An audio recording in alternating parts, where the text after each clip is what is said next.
Hey guys, what's up? It's Julius here, and today I have a story time video for you. And I know it's been a while since I've done one of these, but yesterday I went to national qualifiers, or the district tournament, for speech and debate, and I just thought I would make a video about it. Since I've already made a video about my time in speech and debate, I just thought it would be kind of fun. So, getting right into the story, yesterday started off as a normal day, going to school, all dressed up like I like to do for debate, and the entire day and the entire week before that, I had been working only on cases.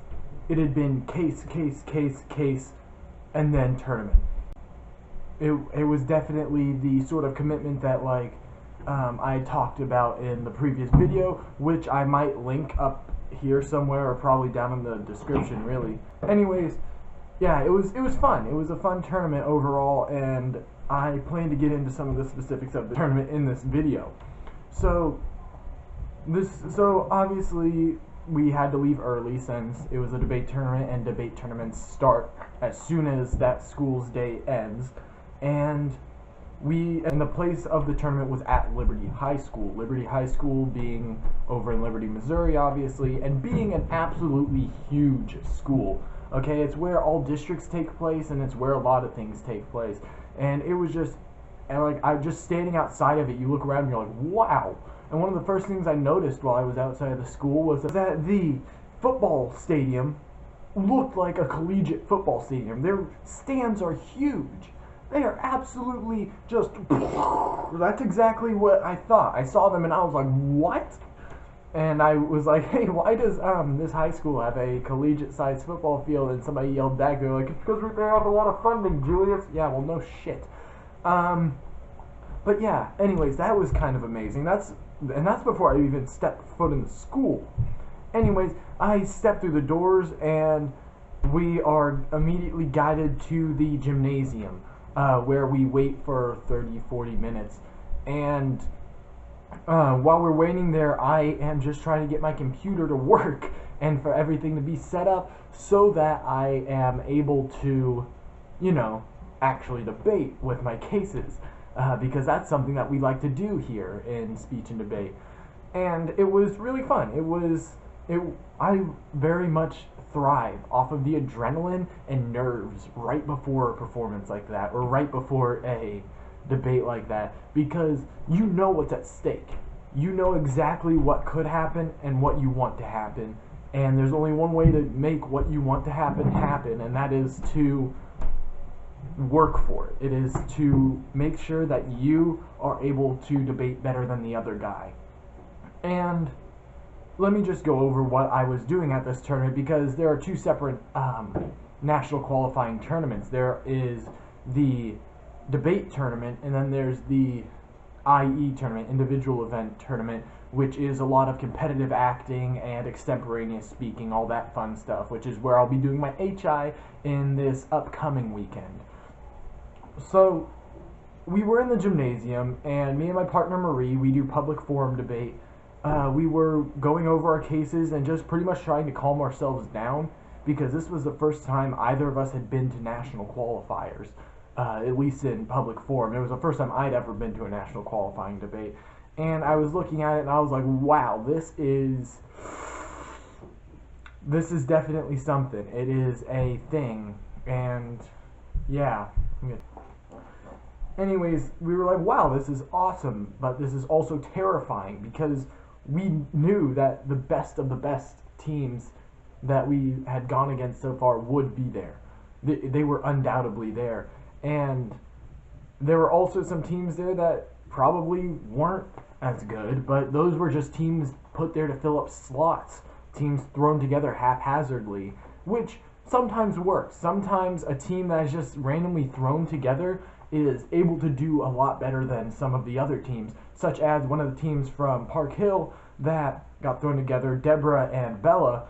They were able to go to the second day. They made it through the first 3 preliminary rounds in the first day, and were able to go on to the second, which is, I'll get into that entire ordeal later, which the qualifications to get to the second day, by the way, are like, it's a double elimination bracket. So if you lose one round, you're fine. You just get knocked down into the losers bracket. You're down, so to speak.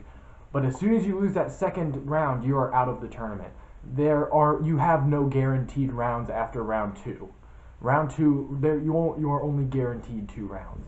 And that was what Maria and I were terrified of, because we had yet to go to a tournament this year where we hadn't lost at least 2 rounds. And that was a terrifying thought, thinking, holy crap, we could be taken out of this entire tournament in 2 rounds, and all this prep that we've put into it this week would be for nothing. And when I say prep, I use the word very lightly, because we didn't start working on the cases until about a week out of the tournament, which was probably why we didn't do too hot, but the cases were pretty solid. I was able to get some briefs, which are just giant files of evidence, and we were able to make cases. And the thing that was going against us here was that this was the first tournament of a new topic.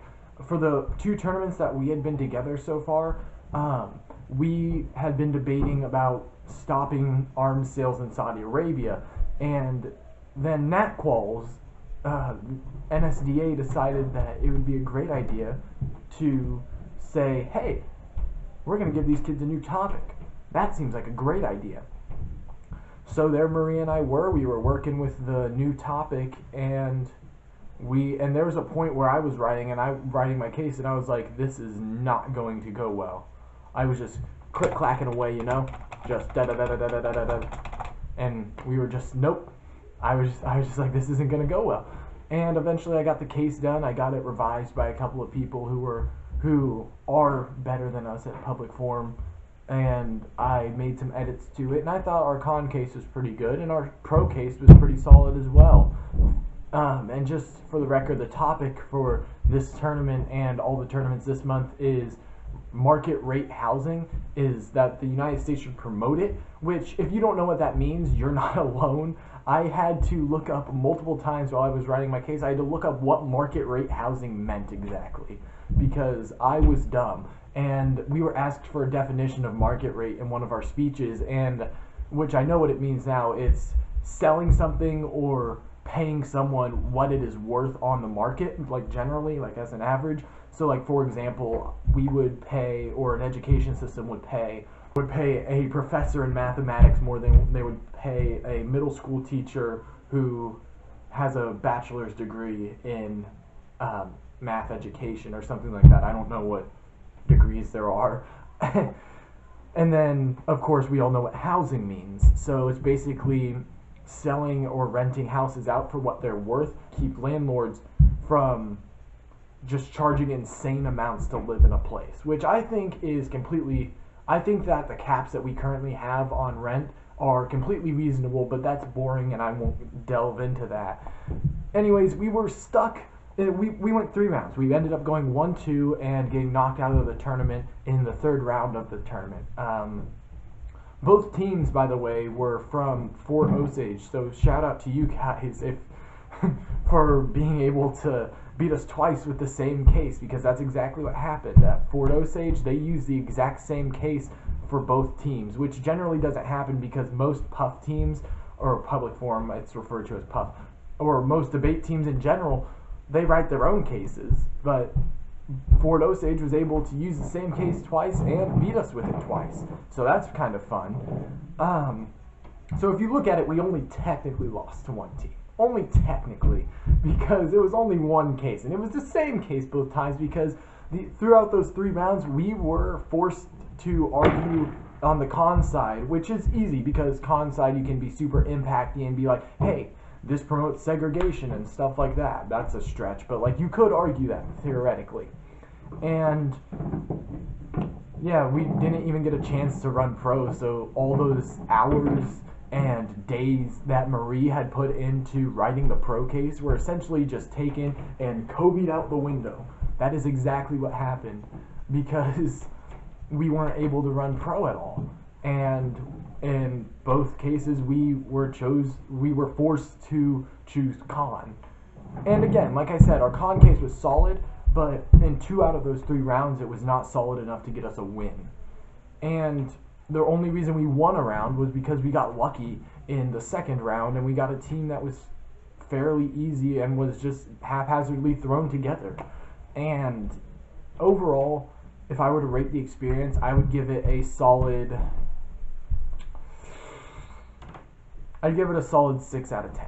I'd give it because it's not a good feeling to lose before you have a chance to get started, but at least we won a round, right? You know, hardest tournament of the year, and we win one of the rounds.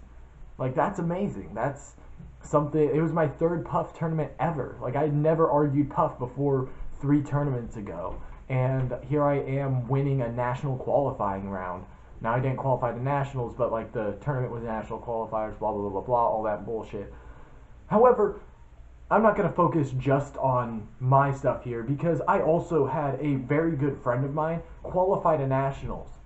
My good friend and one of my best friends, might I add, that I've known for a while and actually lives right over here around me, Elizabeth Apple, she was able to go out and go undefeated in Lincoln Douglas debate, which is actually really impressive, because considering the fact that there were like 60 Lincoln Douglas debaters. She ended up going, I think 7-0 is how many rounds there were.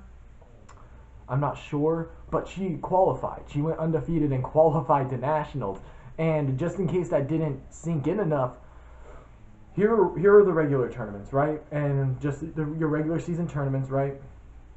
Here's conference, here's state, here's nationals, okay? Nationals is pretty high up there, and I'm really proud of her. I'm really proud of what she was able to do. And in addition to that, we had a couple of policy teams going into today that were undefeated, and Park Hill had to have our 2 top policy teams clash in the first round of today, and it was absolutely stunning from what I heard. I don't know exactly who won, so I'm not going to give any specs on that, but I know that one of the teams ended up going on to qualify to nationals, whereas the other team, as of the recording of this video, is still in their qualifying round, and it is looking like it's in their favor. But yeah, also congrats to Sam Cade and Gabe Smith for qualifying to nationals, because that's also very, very impressive. Yeah, if I were to rate watching my friends succeed and watching them grow as debaters, I would definitely give that an 11 out of 10 every single day. Now, just some stuff that isn't relating to debate. I would also like to bring up the fact that there was somebody there who was giving free shoe shines and selling stuff.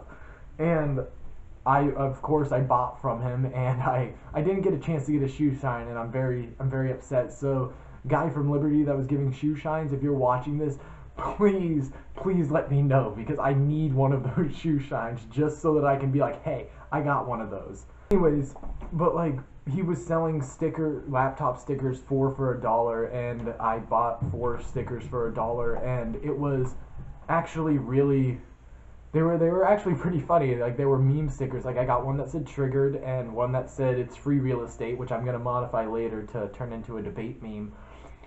And and the other 2 stickers were Kansas City, Missouri related. One of them said straight out of Kansas City, and the other one was like one of the X's with KC Mo or whatever around it.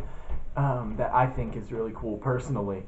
And in addition to that, I also got these wireless headphones, which I actually haven't gotten a chance to try out yet, and I'm going to be rating these live for you. Well, not live, but I'm going to be rating these for you right now.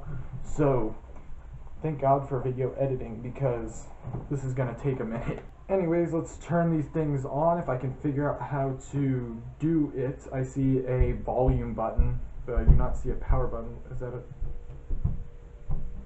Oh, that's a charging port.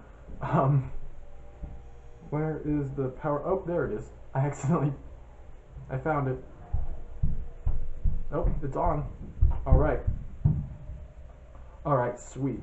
So, from the looks of it, it looks like they go in like this, and they're also angled to a point where that, like, they stick in your ear better, and they also have like these little loopy things here. So just on appearance alone, I would give them a 7 out of 10, because I personally love black and red color schemes.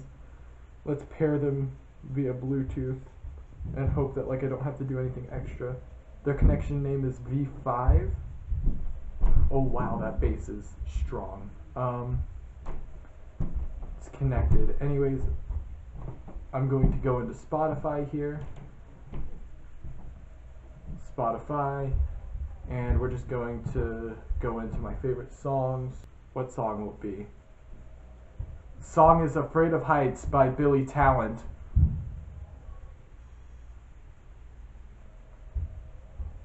Very good so far. Okay, so they're good on treble anyways. So we are going to move on to Chop Suey. Oh,